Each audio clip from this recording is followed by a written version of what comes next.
Hello বন্ধুরা, আমার চ্যানেলে সবাইকে স্বাগতম। আজকে আমি পিএসসির যে মিসলেনিয়াস তার একটা স্যাম্পল ইন্টারভিউ নিয়ে এসেছি। এটি একটি ফেসবুকে এক দাদা পোস্ট করেছিলেন, তিনি চান্সও পেয়েছেন। সেখান থেকেই আমি কোশ্চেনগুলো কপি করেছি, আনসারগুলো আমি নিজে থেকে নেট ঘেঁটে বানিয়েছি। আশা করি ভিডিওটি শেষ পর্যন্ত তোমরা দেখবে এবং দেখলে তোমাদের পিএসসির যে বিভিন্ন রকম ইন্টারভিউ, বিশেষত মিসলেনিয়াসে কি কি ধরনের কোশ্চেন জিজ্ঞাসা করে তার সম্পর্কে একটা স্বচ্ছ ধারণা তৈরি হয়ে যাবে। চলো ভিডিওটি শুরু করা যাক। মোটামুটি ইন্টারভিউ বোর্ডে 4 জন থাকেন। এই যে দাদাটি যে ইন্টারভিউ হয়েছিল পুরোটাই বেঙ্গলিতেই হয়েছিল, ফলে যারা ভাষাগত সমস্যা নিয়ে চিন্তিত তাদের সেই চিন্তা দূর করে দাও। তোমরা যে ভাষাতে সাবলীল সেই ভাষাতেই এই ইন্টারভিউ দেওয়ার চেষ্টা করো। ফার্স্ট মেম্বার, প্রথম যিনি, তাকে এফএম বললে শর্ট ফর্মে লিখছি। What is the meaning of your name? তাকে তার নামের মানে জিজ্ঞাসা করা হয়েছিল, তাই তোমরা তোমাদের নামের মানে ভালো করে পড়ে যাবে, ভালো করে জেনে যাবে। আর বিশেষত যদি সাহিত্য ভাষার নাম হয় তাহলে তো সেইটা জানবেই। Second question, in which district do you live? এই দাঁড়াটি মালদাতে বসবাস করতো। Malda sir. Can you name some historical places of your district please? তোমাদেরকে পুরনো ভিডিওতেই বলেছি আমি যে তোমাদের ডিস্ট্রিক্টের যেসব দর্শনীয় স্থান বা ঐতিহাসিক স্থান সে সম্পর্কে জেনে যেতে। দেখো এখানেও সেই কোশ্চেনই করেছে। Yes sir, there are many historical places like Adina Gaur, Old Malda, Pandu etc. এইসব জায়গা মালদার খুব সুপরিচিত জায়গা, ঐতিহাসিক জায়গা। Do you have any idea about your districts administrative set up? তোমরা তোমাদের ডিস্ট্রিক্টের অ্যাডমিনিস্ট্রেটিভ সেট আপটা জেনে যাবে। Yes sir, the district comprises 2 subdivision, Chanchal and Malda. Good. Do anyone from your locality belong to cabinet ministry, state or central government? তোমাদেরকে প্রথমে বলেছি যে তোমাদের ডিস্ট্রিক্টের যদি কেউ মিনিস্টার থেকে থাকেন তাহলে তার সম্পর্কে জেনে যেতে এবং কোন দপ্তরে সেটাও জেনে যাবে। এই যে দাদাটার সময় ছিল, yes sir, Savitri Mitra, cabinet minister of women and child development and social welfare in the government of West Bengal. যদিও সাবিত্রী মিত্র বর্তমানে নেই, বর্তমানে শশী পাজা আছেন। You live in a village right? Please tell me about your BDO office. তোমরা যারা পঞ্চায়েত এরিয়াতে বসবাস করো তোমরা তোমাদের বিডিওর নাম, বিডিও কীরকম কাজ করেন, বিডিও অফিসের বাকি স্টাফরা কেমনভাবে ব্যবহার করে এবং সেখানে কী কী ধরনের কাজ হয় সেই সম্পর্কে জেনে যাও। Sir, the name of my video is, বলে যে নাম, he is taking good steps for developing our village economy, he takes eager interest in welfare schemes run by the government, the BDO office staffs are very much cordial and helpful. তারপর, do you have any idea how government welfare schemes cards are generated? এই যে বিভিন্ন রকমের কার্ডগুলো তৈরি হয়, ধরো 100 জনের কাজের জন্য যে কার্ড তৈরি হয় এই সম্পর্কেও ধরতে পারে। Yes sir, firstly the adult members of every household residing in any rural area and are willing to do unskilled manual work may submit the names, age and the address of the household to the gram panchayat at the village level. কী বলছে, গ্রাম পঞ্চায়েতে যারা যারা কাজ করতে চায় তারা তাদের নাম, বয়স এইসব জমা দেবে। If the job seeker is a single woman or disabled person or aged person or released bonded labor or belonging to particularly vulnerable tribal group, they must be given a special job card of a distinct color which will ensure them a special protection in providing work evaluation and work facilities as the case may be. বলছে যদি বয়স্ক লোক হয় বা মহিলা হয় বা কোনো পার্টিকুলার যদি একটা সম্প্রদায় হয় যারা ভালনারেবল, যেমন ধরো টোটো বলে একটা সম্প্রদায় আছে দার্জিলিংয়ের দিকে, সেই টোটো সম্প্রদায়ের যদি কেউ থাকে তাহলে তাদেরকে একটা ডিফারেন্ট টাইপের কালারের কার্ড দিতে, যাতে তাদের কার্ডটা দেখে বোঝা যায় যে তারা এই সম্প্রদায়, এবং তাদেরকে এক্সট্রা কিছু ফেসিলিটি দিয়ে দেওয়া হয়। এটা প্রথম। সেকেন্ডলি, দ্বিতীয়ত, it shall be the duty of the gram panchayat after making such enquiry as it deems fit to issue a job card within 15 days from the date of receipt of such application, containing therein a unique job card number with details of the registered adult members of the household, their photos, bank or post office account number, insurance policy number and other number if any. তারপরে কি, পঞ্চায়েতে যারা application জমা দেবে তাদেরটা verify করে নেবে পঞ্চায়েত, তাদের আধার কার্ড, পোস্ট অফিস বা ব্যাঙ্ক অ্যাকাউন্ট দিয়ে ভেরিফাই করে নেবে। তারপরে the job card issue shall be valid at least 5 years, after which it may be renewed after due verification. এই যে জব কার্ডগুলো জেনারেট হবে সেটা 5 বছরের জন্য ভ্যালিডিটি থাকবে, তারপর বাড়াতে চাইলে রিনিউ করাতে হবে ভেরিফিকেশান করে। Fourthly, the state government shall make arrangements for updating the following details in the job card regularly, while mentioning the key entitlements under the Act are clearly listed as follows: number of days for which work was demanded, number of days of work allotted, description of the work allocated along with the master roll number, measurement details, unemployment allowance if any paid, dates and numbers of days worked, date was amount of wages paid, delay compensation paid। মানে একজন যে 100 দিনের কাজ করছে তাদের সম্পর্কে পুরোটা state গভর্নমেন্টের একটা মাস্টার রোল তৈরি করতে হবে। Fifthly, every adult member of a registered household whose name appears in the job card shall be entitled to apply for unskilled manual work under the scheme। যাদের নাম এই জব কার্ডে থাকবে তারা কাজটা করতে পারবে, আনস্কিল যে ম্যানুয়াল ওয়ার্ক সেই স্কিমের আন্ডারে করতে পারবে। তারপরে very good, tell me about MNREGA role to uplift the village development. এই মানরেগা সম্পর্কে তোমরা মোটামুটি পড়ে যাও এখান থেকে কোশ্চেন ধরে। মানরেগা হুইচ হ্যাজ বিন, যে বলছে যে মানরেগা এই ভিলেজ যে ডেভেলপমেন্টে কতটা মানে ভূমিকা রাখে। তো MNREGA which has been hailed as the world's largest and most ambitious social project was designed with the following key objectives in mind: generation of paid rural employment of not less than 100 days for each worker who volunteers for unskilled labor। 100 দিনের কাজ সবাইকে দেয় মানরেগা স্কিমের থ্রুতে। Proactively ensure social inclusion, generation দেয়। তারপরে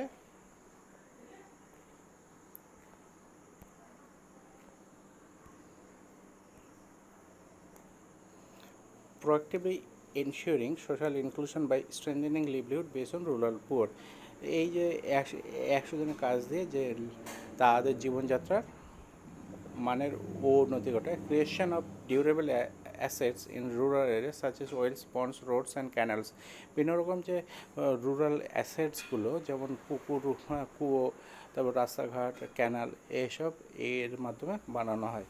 reduce urban migration for rural areas, যে panchayat area থেকে যে শহরে চলে যাওয়ার একটা টেন্ডেন্সি লোকের কাজ না থাকার জন্য সে ব্যাপারটা রোধ করা যায়। Create rural infrastructure by using untapped rural labour, মানে সস্তায় লেবার দিয়ে রুরাল যে ইনফ্রাস্ট্রাকচারটাকে ভালো করা যায়। হাউ ডাজ পঞ্চায়েত ওয়ার্ক, তারপরে কোয়েশ্চেন, হাউ ডাজ পঞ্চায়েত কেমনভাবে কাজ করে। Gram panchayat are at the lowest level of panchayat raj institution whose legal authority is the 73rd constitutional amendment of 1993 which is concerned with rural local governments। পঞ্চায়েতের ডিস্ট্রিক্ট লেভেল যাকে বলা হয় জেলা পরিষদ, পঞ্চায়েতের ইন্টারমিডিয়েট লেভেল যাকে বলা হয় পঞ্চায়েত সমিতি, আর পঞ্চায়েতের বেস লেভেল যাকে বলে panchayat. The Gram Panchayat is divided into wards and each ward is represented by a ward member or commissioner, also referred to as a Panch or Panchayat member, who is directly elected by the villagers.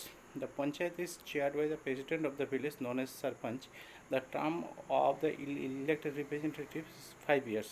The secretary of the panchayat is a non-elected representative appointed by the state government to oversee panchayat activities. কি বলো তিনটা ধাপ আছে, tyre আছে পঞ্চায়েতের, পঞ্চায়েত জেলা পরিষদ, পঞ্চায়েত সমিতি আর হচ্ছে পঞ্চায়েত। হ্যাঁ, এবার এর যে হেড হয় তাকে বলে সরপঞ্চ। হ্যাঁ, আর sarpanch the term of the elected representative 5 years. হ্যাঁ, এবং এটা সরপঞ্চ যিনি হন তিনি ডাইরেক্টলি ইলেক্টেড হন যারা ভিলেজার আছে তাদের দ্বারা। আর এই পঞ্চায়েতের যে সেক্রেটারি পোস্টটা সেটা হচ্ছে ডাব্লিউবিসিএস এর গ্রুপ ডি পোস্ট। হ্যাঁ, panchayat secretary, PDO, panchayat development officer যেটা, সেই পোস্টে। তো তিনি দেখেন পঞ্চায়েতটা ঠিকঠাকভাবে কাজ করছে কিনা সেটা রাজ্য সরকারের হয়। তারপর হচ্ছে how how how did panchayati raj came into our constitution. Panchayati রাজটা কেমনভাবে কনস্টিটিউশনে এলো। Mahatma Gandhi advocated Panchayat Raj as the foundation of India's political system. The Panchayat Raj system was first adopted by the state of Rajasthan in Nagaur district on 2nd October 1959, but first started by Andhra Pradesh. During the 1950s and 60s, other state governments adopted the system as laws were passed to establish panchayats in various states. Maharashtra was the 9th state.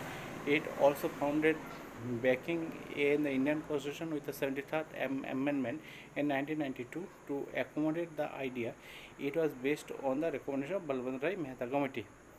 মোটামুটি এখানে পুরোটাই দেওয়া আছে যে পঞ্চায়েতি রাজ সিস্টেমটা কেমনভাবে ভারতে এলো বা কনস্টিটিউশন কেমনভাবে জায়গা পেলো, তোমরা পড়ে নাও। তারপর দ্বিতীয় মেম্বার SM, মানে সেকেন্ড মেম্বার বলছে। আগের কোশ্চেনটা অ্যাকচুয়ালি সেকেন্ড মেম্বার করেছিল বোর্ডে।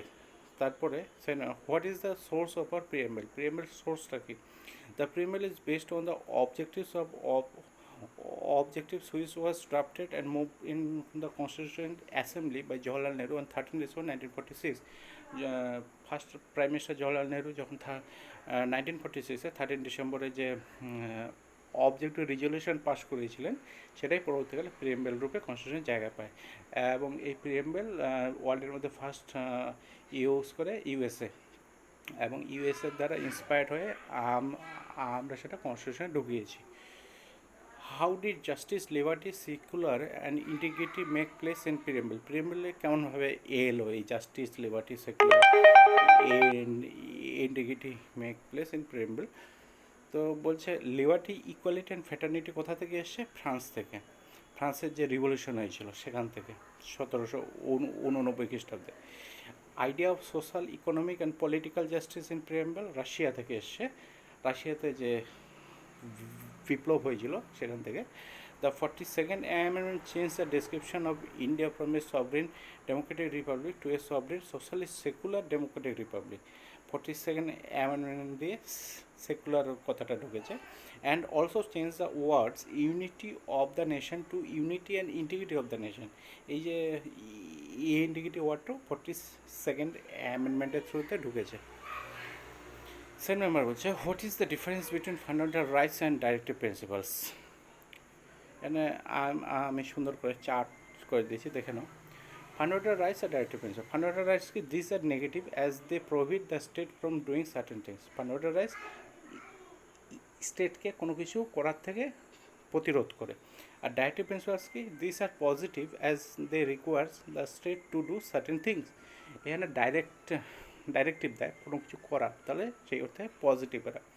দিস আর জাস্টিফায়েবল, মানে এটা যদি লঙ্ঘন হয় ফান্ডামেন্টাল রাইটস তাহলে তুমি সরকারের বিরুদ্ধে কেস ঠুকতে পারো যে তোমার ফান্ডামেন্টাল রাইটস লঙ্ঘন হচ্ছে, সেখানে তুমি সরকারের কাছে দাবি জানাতে পারো। কিন্তু directive principles this are not justifiable, মানে কোর্টে তুমি সরকারকে দোষী ঠাউরাতে পারো না যদি লঙ্ঘন হয় বা কোনো কিছু যদি না মেনটেন করে সরকার। They aim at establishing political democracy in the country,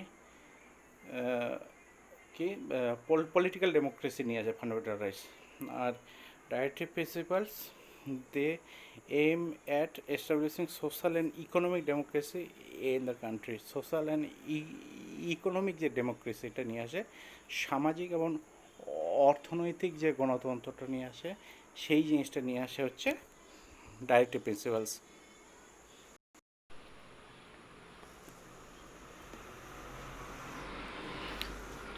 তারপরে দেখো, দিস হ্যাভ লিগাল স্যাংশনস, মানে ফান্ডামেন্টাল রাইটস যদি লঙ্ঘন করে তাহলে তোমাকে কনস্টিটিউশনে বলা আছে এর legal sanction. This have legal and political sanctions. হ্যাঁ, এখানে ডাইরেক্টিভ প্রিন্সিপালে লিগালও বলা আছে ও পলিটিক্যাল, যদি সরকার মানতে চায় খুবই ভালো।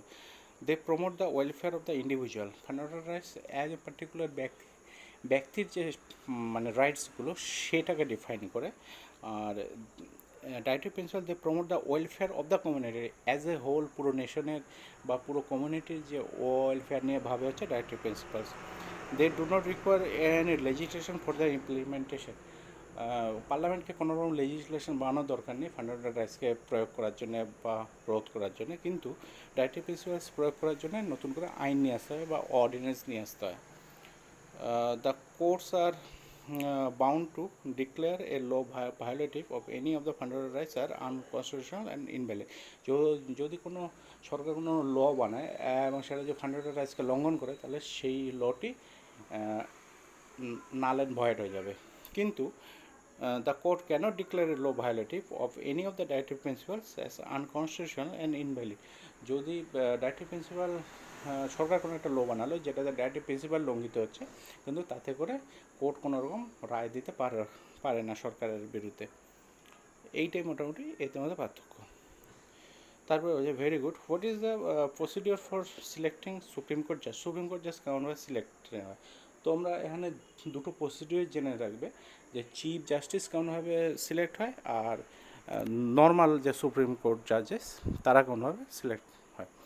The chief justice of India and the other জাজেস of the highest judiciary are appointed by the president of India under the article 124(2) of the Constitution. Selection procedure of the Chief Justice of India. The senior-most judge of the Supreme Court is generally considered for holding the office of the Chief Justice of India. When the incumbent CJI is about to retire, the Ministry of Law, Justice and Company Affairs used to seek the recommendation of the CJI to appoint the next CJI. After receiving the recommendation of the CJI, the Ministry of Law, Justice and Company Affairs forward the issue to Prime Minister, who will further move the proposal to the President of India for the final approval. তার মানে কী হলো, chief justice যিনি senior most জাজ তারই হওয়ার কথা generally, হ্যাঁ, এবং তার নাম ফরওয়ার্ড করা হয় প্রাইম মিনিস্টারের কাছে, প্রাইম মিনিস্টার ফরওয়ার্ড করে প্রেসিডেন্টের কাছে, আর প্রেসিডেন্ট যদি পাশ করিয়ে দেয় তাহলে তো তিনিই হয়ে যান। সিলেকশন প্রসিডিউর অফ আদার জাজেস in SC. The selection of other judges in the top court comes when there is any vacancy. কোনো জাজের যদি পোস্ট ভ্যাকেন্ট থাকে তাহলে হয়। If a judge is ever to retire or retires, then the CJI insists the CJI proposal and sends the recommendation to the Ministry of Law, Justice and Company Affairs to fill up the seat. The recommendation of the Chief Justice of India for the appointment of a judge of apex court should be formed in consultation with the collegium of the four senior-most judges of the Supreme Court. After acknowledging the views of the four judges, the CJI sends a proposal for the appointment to the Ministry of Law, Justice and Company Affairs, which forwards it to the Prime Minister, who further moves the proposal to the President of India for the final approval. After the assent of the President, the Secretary to the Department of Justice is to announce the appointment and issue the circular in the Gazette of India. তাহলে আদার জাজেস কেমন ভাবে? Chief justice আরও চারজন জাজকে নিয়ে collegium তৈরি করে নেবে, নেওয়ার পর তারা একটা নাম সাজেস্ট করবে, সেই নামটি তারা প্রাইম মিনিস্টারের কাছে পাঠাবে। এবার প্রাইম মিনিস্টার সেটা প্রেসিডেন্টের কাছে পাঠাবে, প্রেসিডেন্ট যদি ফাইনাল অ্যাপ্রুভাল দিয়ে দেয় তাহলে তার নাম একটা দৈনিক সংবাদপত্রতে প্রকাশিত হবে। এইভাবে সিলেকশন হয়। তারপরে থার্ড মেম্বার আস্ক সাম synonyms GK current affairs question. যিনি থার্ড মেম্বার ছিলেন বোর্ডে, তিনি কিছু সিনোনিমস জিজ্ঞাসা করেছিলেন, কিছু জেনারেল নলেজ আর কিছু কারেন্ট অ্যাফেয়ার্স রিলেটেড কোশ্চেন। তাহলে তো আমরা এই টপিকগুলো পড়ে যাব। Fourth member what is your hobby? Fourth member তোমার শখ কী? My hobby is gardening, I have planted many trees in our village road sides. মানে এমনভাবে তোমরা শখের আনসারটা দেবে যেন তাতে করে কোনো সমাজ কল্যাণমূলক ব্যাপার থাকে। মানে আমি ফুটবল খেলি, আমি